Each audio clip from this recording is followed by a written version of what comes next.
ఆతిథ్యాయ నమః. ఆణిముత్యాలలో రథసప్తమి వ్రత విధానం.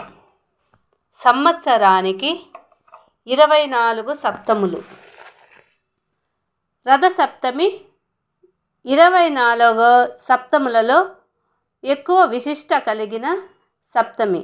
ఆది నారాయణుడైన ఆతిథ్యుని పుట్టిన దినం. అందువలన మహాసప్తమిగా ఆర్యులు భావించి ఉంటారని ఈ పర్వదినానికి ఈ నామాన్ని ఏర్పరిచి ఉండవచ్చునని ప్రాచీనుల అభిప్రాయం. రథసప్తమి వ్రత విధానం. మాఘశుద్ధ సప్తమికి ముందు రోజు అంటే షష్ఠి నాడు నువ్వుల నూనెతో శరీరాన్ని రుద్దుకొని నిరంతరాయంగా పారే నదిలో కానీ చెరువులో కానీ నూతి వద్ద కానీ తలారా స్నానం చేసి శుచిమంతులై సూర్యనారాయణ స్వామి ఆలయంలో ఆతిథ్యుణ్ణి పూజించి వ్రత నిర్వహణ దీక్షను పూనాలి. మరునాడు అంటే రథసప్తమి నాడు లోహపు ప్రమిదలో నేతి దీపాన్ని నెత్తిన పెట్టుకొని స్నానం చెయ్యాలి.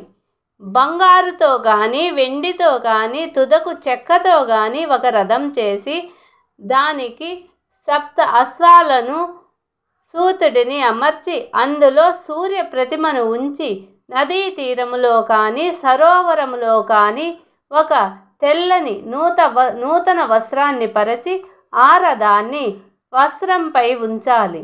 ఉపవాస దీక్షతో సాయంకాలం వరకు సూర్యదేవుణ్ణి పూజిస్తూ అనేక విధములైన ఫలాలను నివేదన చేసి సూర్యాస్త సమయంలో హారతినిచ్చి ఇల్లు చేరుకొని ప్రసాదమును తిని రాత్రంతా జాగరణ చేయాలి. సూర్యనామాలను జపించాలి.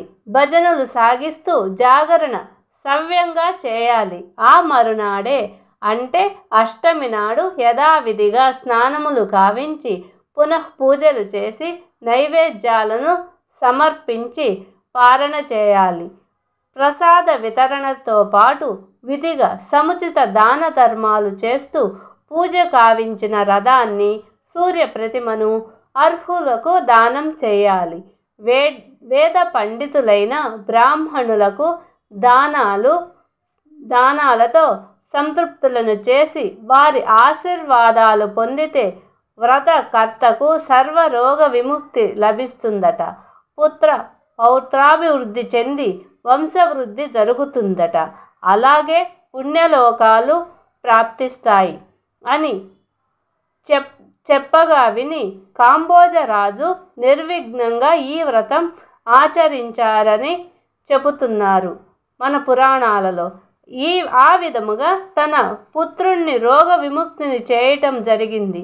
శ్రీకృష్ణుడు ధర్మరాజుకు ఈ వ్రత విధానాన్ని విడమర్చి చెప్పాడు.